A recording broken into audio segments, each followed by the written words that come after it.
ৰাখি ধৰা তাৰ একটা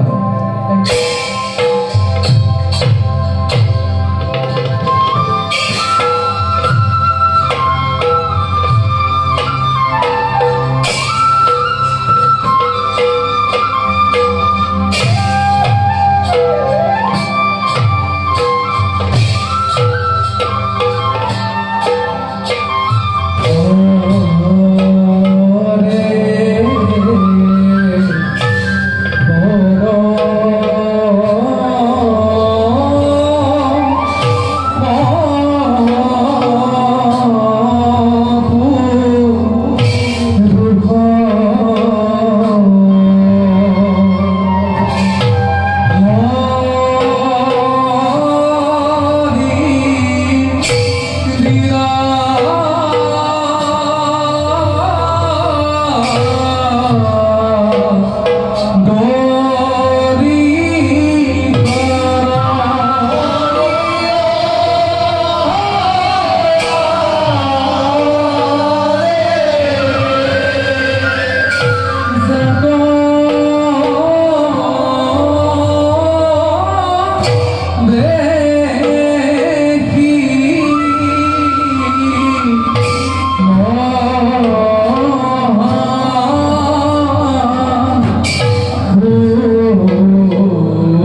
प्रभु আপোনাৰ লীলা চাই চাই মই বৰ অবশ হৈ পৰিছো। কওকচোন প্ৰভু, এই জগতৰ চাৰিমুঠি জীৱ আপোনাৰ এই পুতলা নহয় জানো? যদিও মোৰ হয়, সকলো পুতলা মই ভালদৰে নচাব নোৱাৰো। তেন্তে কোনে জানে প্ৰভু, কাৰ নিৰ্দেশত এই পুতলাবিলাক নাচি নাচি সৰ্বশান্ত হয়? কোনে মৎস্য অৱতাৰ ধৰি সত্যপদ ৰজাক মোহিত কৰিছিল? কোনে বৰাহ ৰূপ ধৰি বসুমতীক উদ্ধাৰ কৰিছিল? কোনে হিৰণ্যকশিপুৰক বধ কৰি প্ৰহ্লাদক ৰক্ষা কৰিছিল? এইবিলাক আপোনাৰ এই লীলা নহয় জানো প্ৰভু? এইবিলাক মোৰেই লীলা, তথাপিও ইয়াক সম্পূৰ্ণৰূপে ধৰি ল'ব নোৱাৰি। কিনো আকৌ কি খেলা প্ৰভু? সেই খেলা অতি মধুৰ।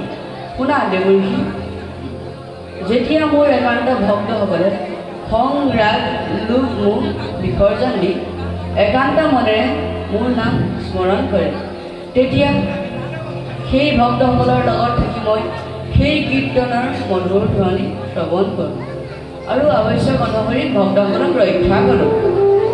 প্ৰভু, আপোনাক এটি প্ৰশ্ন সোধো।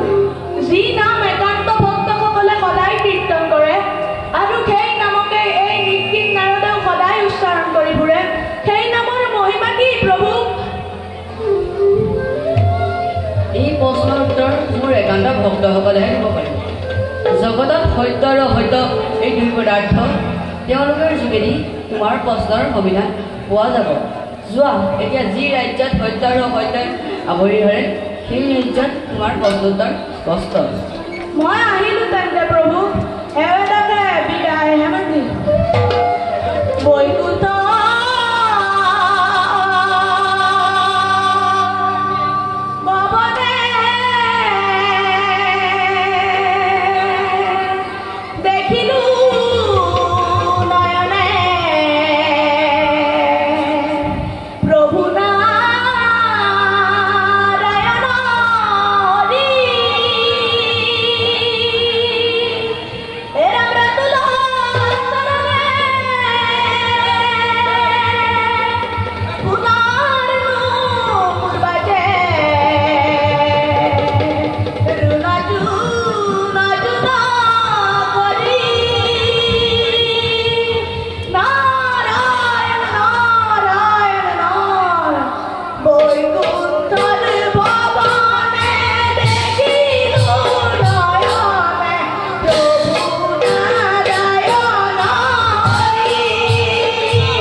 তোমাৰ সৎ কাৰ্য কেতিয়াও উজ্জ্বল হ'ব নোৱাৰে। সত্যৰ সৰল প্ৰাণ, সত্য ৰক্ষা, সতীৰ পবিত্ৰ ৰক্ষা ইত্যাদি কামতে মই অগ্ৰসৰ। আৰু তোমাৰ সৎ কাৰ্যত তাৰ মানে তাৰ প্ৰমাণ কি? তাৰ প্ৰমাণ এতিয়া সত্য দিব নালাগে, সত্য নিজে তাৰ প্ৰমাণ। তাৰ মানে তুমি মোতকেও শ্ৰেষ্ঠ। হয়, মই তোমাতকৈ বহু গুণে শ্ৰেষ্ঠ। কেনেকৈ তুমি মোতকৈ শ্ৰেষ্ঠ হলা? শুনাতে মোৰ সত্য ধৰ্মৰ বলতেই আজি মানৱ সমাজ ভগৱানৰ প্ৰতি আকৃষ্ট।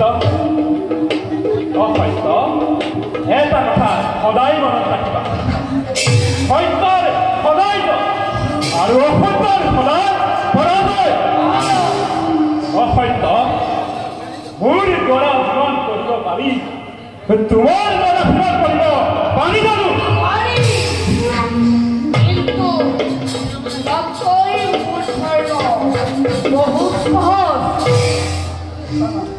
মোৰ ধৰ্মত দয়া নাই, মমতা নাই, সতীৰ সতীত্ব নষ্ট কৰা, পৰস্তিৰ বস্ত্ৰ হৰণ কৰা ইত্যাদিবিলাক তোমাতকৈতো বহুত সহজ। নহয়, কেতিয়াও নহয়। ধাৰ্মিক ভক্তসকল আন ধৰ্মৰ প্ৰতি কেতিয়াও আকৃষ্ট নহয়। অসত্য তোমাৰ ধৰ্ম সকলোৱে নিন্দা কৰে।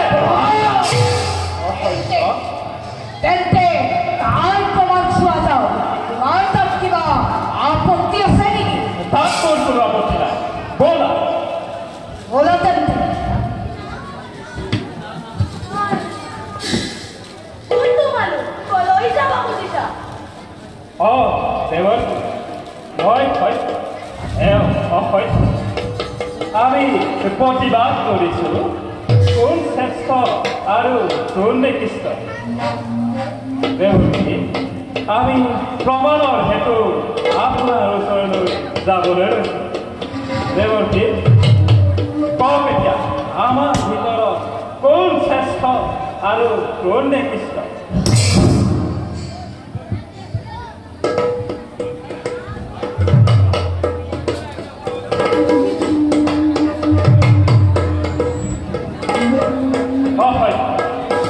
আমি দমদম বিপুৰে যাত্ৰা কৰি। বল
মই কিছু এজন মানৱ বিচাৰক আৰু মানৱ বিচাৰক হৈ কেনেকৈ বাৰু দেশসকলৰ কৰিম বিচাৰ মহাৰাজ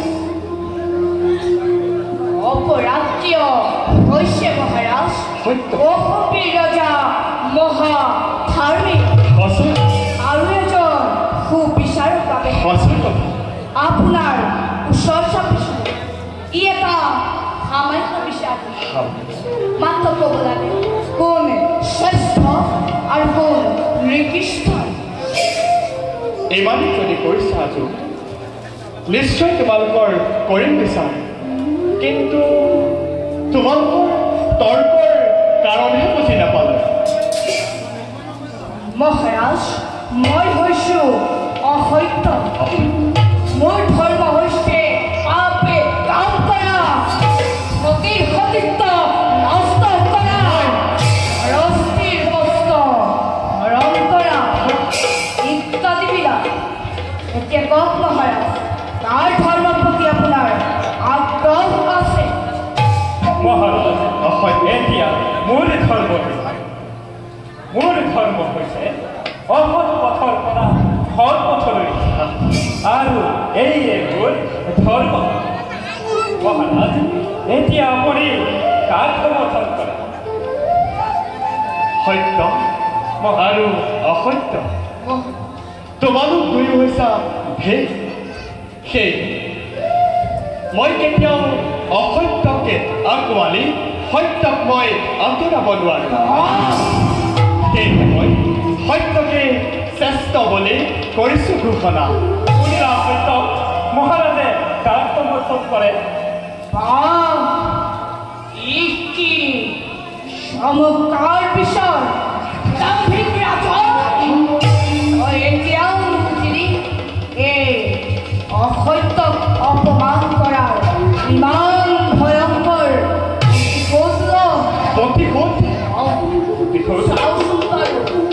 এই সত্যই কেনেকৈ তেতিয়া ৰক্ষা কৰে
সত্য ধাৰ্মিক আপুনি হয় আপুনি কোনো চিন্তা কৰিব সত্য মহাৰাজ এটা কথা সদায় মনত সত্যৰে সদায় আৰু অসত্যৰে সদায় পৰাজয় মহাৰাজ সত্যৰ সদায় অসত্যৰ সদায় সত্যৰ সদায় অসত্যৰ সদায়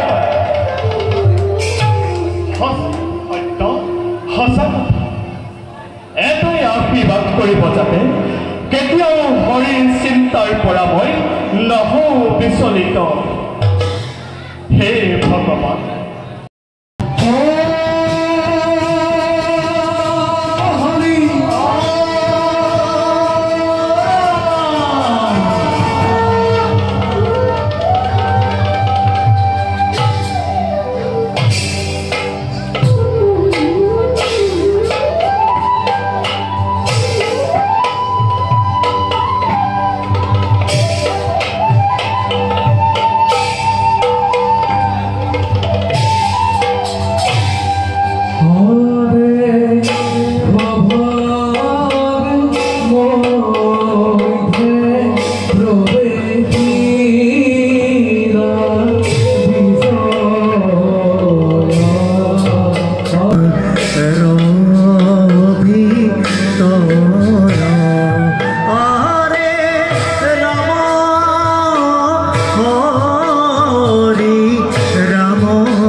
নিৰন্তৰ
সেনাপতি মহাৰাজ মোৰ জীৱনত আৰু শান্তি নাই দিনে দিনে দিনে দিনে মাথো অশান্তিহে বাঢ়িছে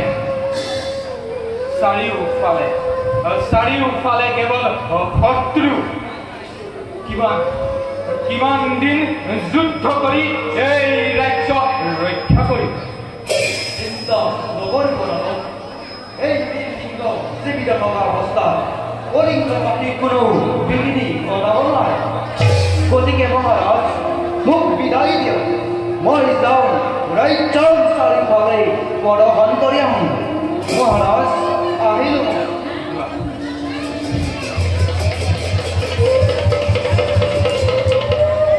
মোৰ ৰাজ্য ৰক্ষা কৰি আহিছে গতিকে ময়ো যাওঁ তেওঁৰ কাৰণে শ্ৰীহৰিৰ ওচৰত প্ৰাৰ্থনা কৰোঁ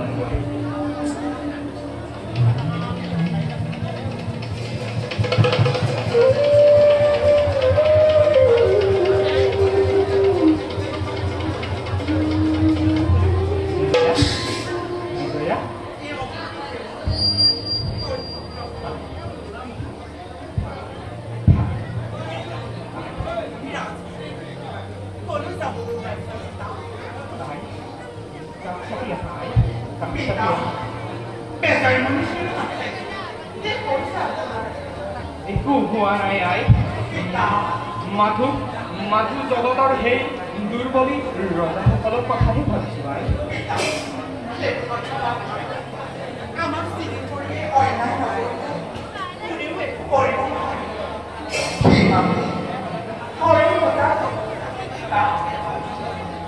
সঁচা কথা আই তোৰ এই হিতটো দেখি মোৰ মনত আনন্দ লাগিছে যদি শ্ৰীহৰিয়ে মোক অন্যায় নকৰে আন কোনেও অন্যায় কৰিব নোৱাৰে আই গতিকে ব'লা তেওঁক স্মৰণ কৰাই আমাৰ পৰম কৰ্তব্য আই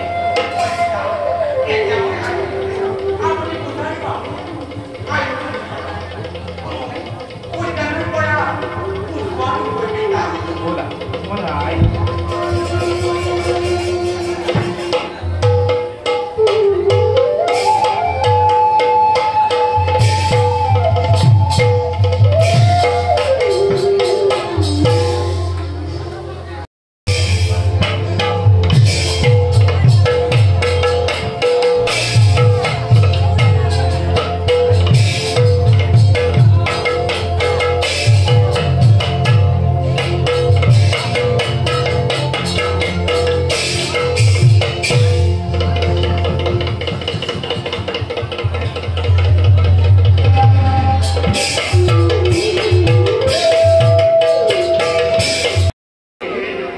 বিপদ সাগৰত পেলাব এই বিপদ সাগৰৰ পৰা মোক উদ্ধাৰ কৰা মন্ত্ৰী ৰাজ্যখন পুত্ৰ ভাজ্য কামে মোৰ ভুজংগ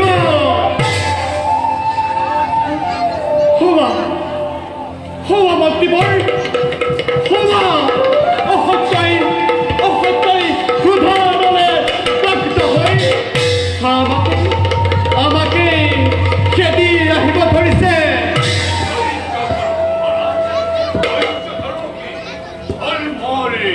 সদায় জয়, সত্যৰে সদায় জয়।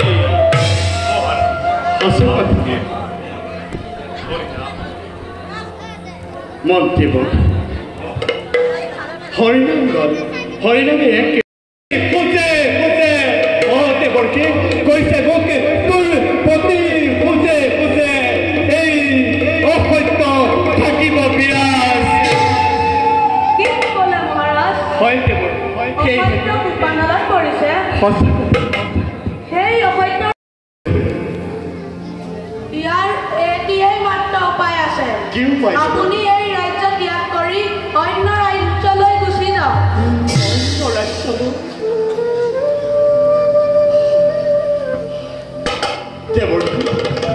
আপোনাৰ কথাই নতশিৰে মই কৰিলোঁ গ্ৰহণ। আজি পুত্ৰ ফেৰ বাহুকে ৰাজ্যভাৰ অৰ্পণ কৰিব লাগিব আৰু গুচি যাব লাগিব মই অৰণ্যৰ মাজলৈ। সুন্দৰ হ'ব মহাৰাজ। গুণী জ্ঞানী আপোনাৰ পুত্ৰ বীৰবাহু, তেওঁৱেই আপোনাৰ যোগ্য পুত্ৰ। মই এতিয়া আহিলোঁ ৰাজন। ভাল দেৱ।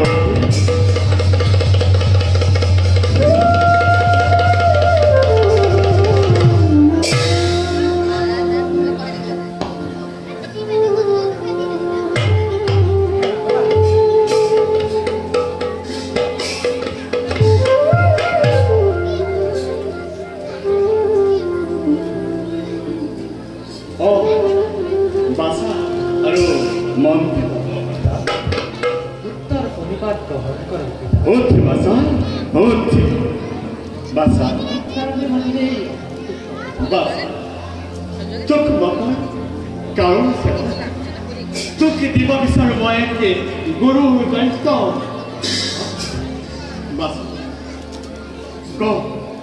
তই মোৰ বাক্য ৰাখিব পাৰিবিনে?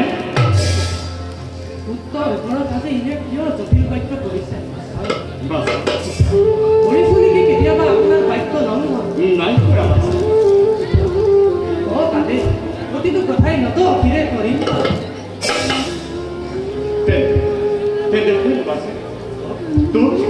তোক মই এই ককুটিৰ ৰাজসিংহাসনত অৰ্পণ কৰিব বিচাৰোঁ।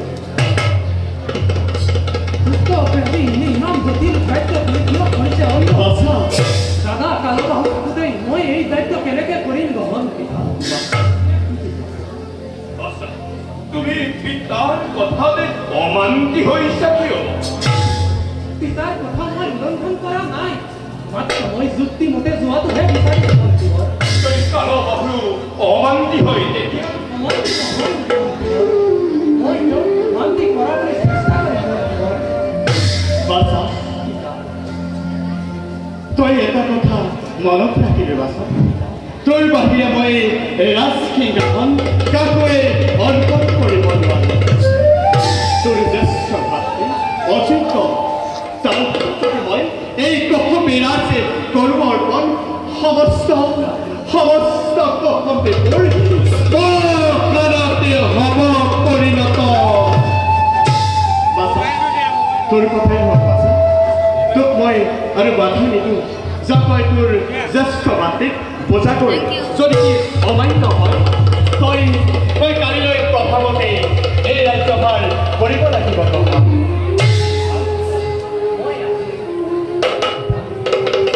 যোৱা বাছা যোৱা।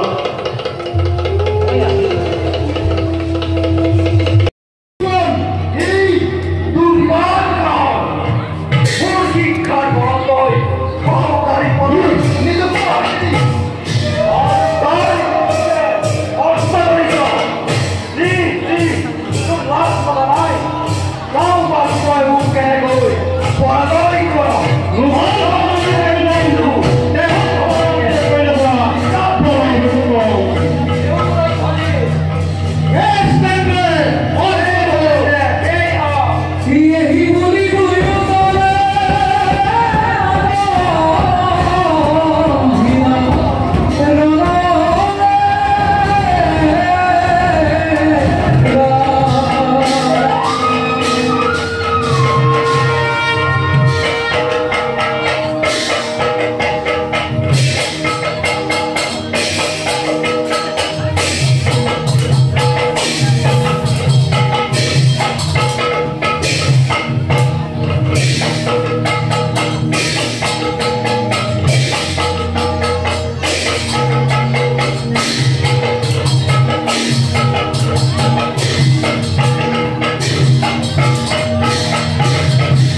কোৱা বিয়ে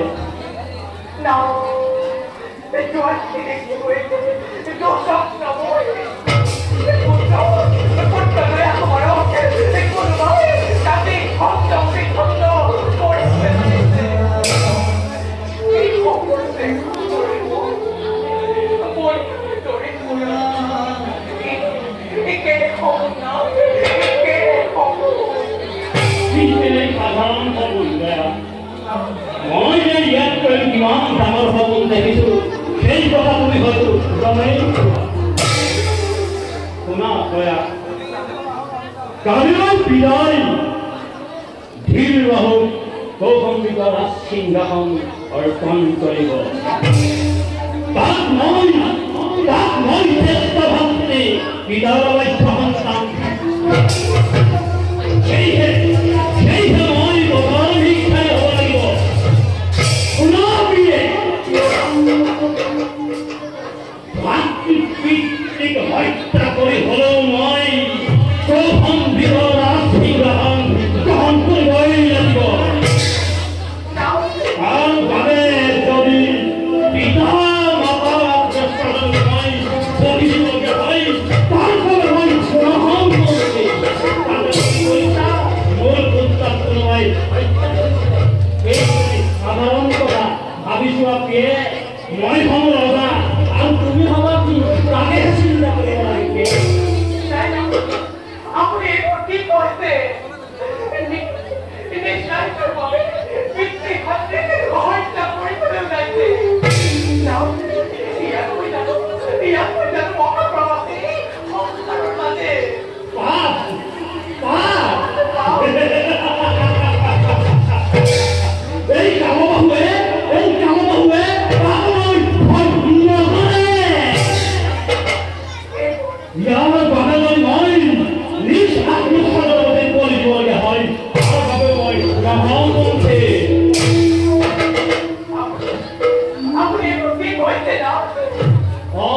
ঠিকেই কৈছো দয়া ইয়ে মোৰ আৰু তোমাৰ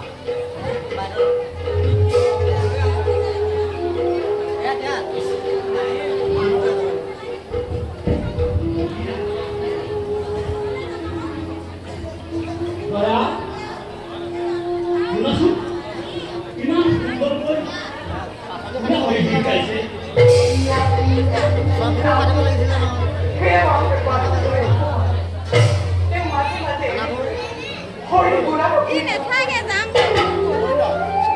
তুমি জানানে বাছাই কাম কাম কৰিবৰ বাবে হৰি গীত গায়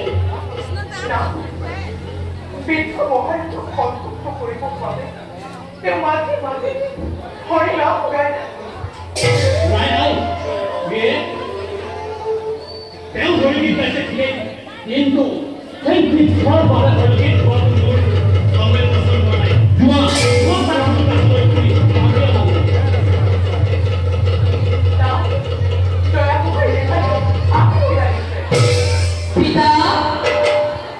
পিতা অলপ উত্তৰ কৰিব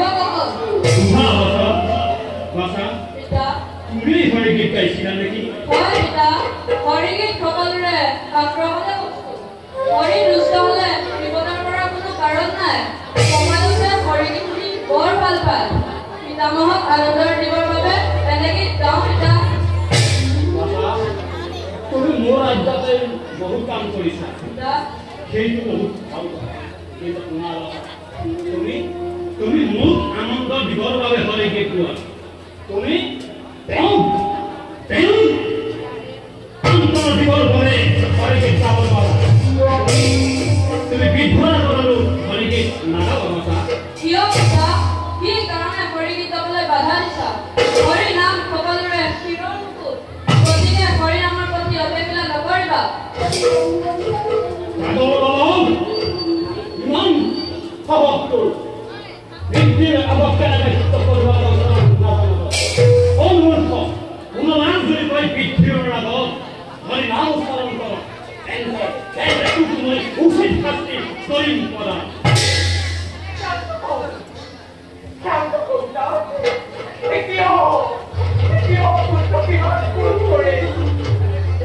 Yo বাচ্চা